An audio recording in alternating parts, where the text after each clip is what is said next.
o'tgan yili investitsiya hajmi 35 milliard dollarga, eksportimiz 27 milliard dollarga yetgani 4 yildan buyon o'tkazilib kelayotgan Toshkent xalqaro investitsiya forumining ham amaliy natijasi deb bilamiz.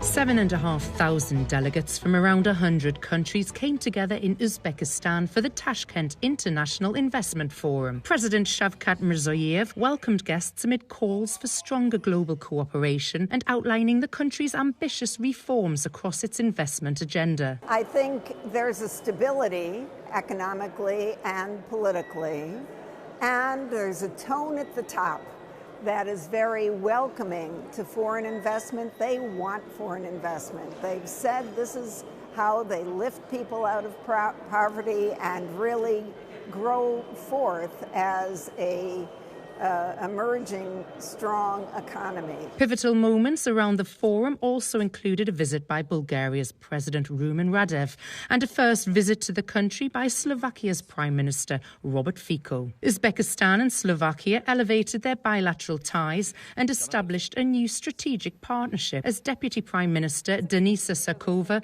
said Europe should look towards investment in new markets. The biggest economy of the Europe, Germany, is now struggling and really they are in recession for last 2 years. Also the same problems in Austria. The average economic growth in Europe was decreased in last months from 1.5 to 0.9%. So really we should look for the new markets and for the new and well-developed developing markets all around the globe. So therefore also Central Asian continent or Central Asian part of the Asia, it's really important and has got a really significant importance for us, not just for Slovakia, but I mean for the whole Europe.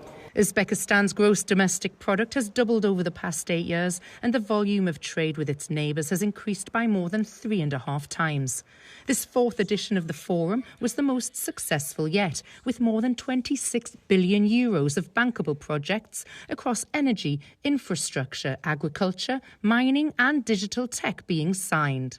In terms of the vision of Data Vault for this country, we have committed $5 billion worth of investments in the digital infrastructure sector over the next 5 years. We have already started on with the first phase of investments, which is a very small one. We call it a pilot investment. It's $200 million. But the whole purpose behind this investment is to demonstrate the country's positioning to be the future digital hub of Central Asia and Asia. Investment in renewables and SMEs were key topics of discussion. We continue to invest in the renewable development. We also support very much SMEs.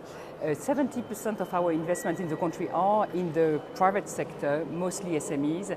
I just signed a project with the biggest private sector pharmaceutical company, distribution companies, and so this is the kind of financing we can provide to small businesses or medium-sized businesses. It's not about only production of green energy. It's how to localize know-how, how to localize human capital, how to train local people, how to create quality jobs, how to use Uzbekistan as the hub for energy export of green to Europe, to many other countries, how to use manufacturing here and the capacity building here for exporting. And Uzbekistan's commitment to education and the next generation was clearly an extension of that in attracting investment from global companies. In order to drive the economic growth, the standard of living that you aspire for your people, you have to invest in education. The biggest investment that any government will ever make in its people, that people make in themselves, is in their own education and development. And recognising that it's not just education in science and engineering and all of those areas of biology and related sciences, it's also about investment and education. The forum once again highlighting Uzbekistan's potential for future opportunities and investment-ready projects.